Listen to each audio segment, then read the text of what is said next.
ঈমান ঠিক রাখার জন্য মজবুত করার জন্য সর্বপ্রথম কাজ হবে আমাকে আমার আপনার ইহুদি নাসারার কালচার, ব্যবহার, পোশাক আশাক সমস্ত কিছু বন্ধ করতে হবে, ঠিক কি না?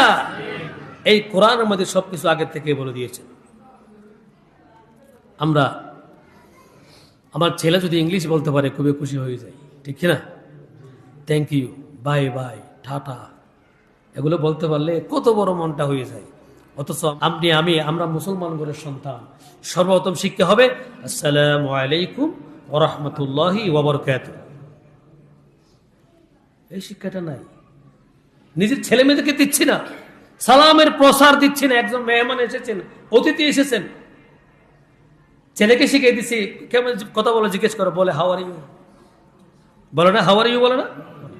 মা বাবা এত খুশি, বাপরে বাপ, আমার ছেলে ইংলিশে কেমনি বলছে।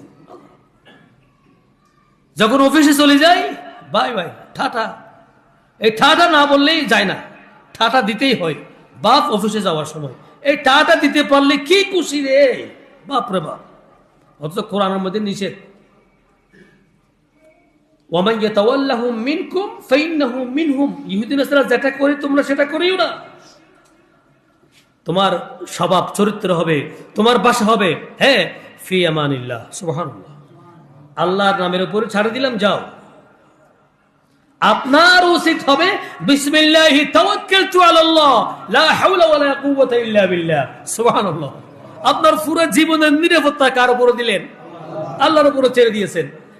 আল্লাহ আপনাকে রক্ষা করবেন, আবার সুস্থ হবে। আপনার বাসা হোক বা কিংবা বড় হোক, চলে আসবেন। এটাই হচ্ছে ইসলামের কালচার, স্বভাব। এটা আমার মধ্যে, আপনার মধ্যে রাখতে হবে। ইহুদি নাসারার কালচার এগুলো বন্ধ করতে হবে। যদি বন্ধ না করি, আল্লাহ পাক রব্বুল আলামিন পরকালের মধ্যে শাস্তি প্রয়োগ করবেন।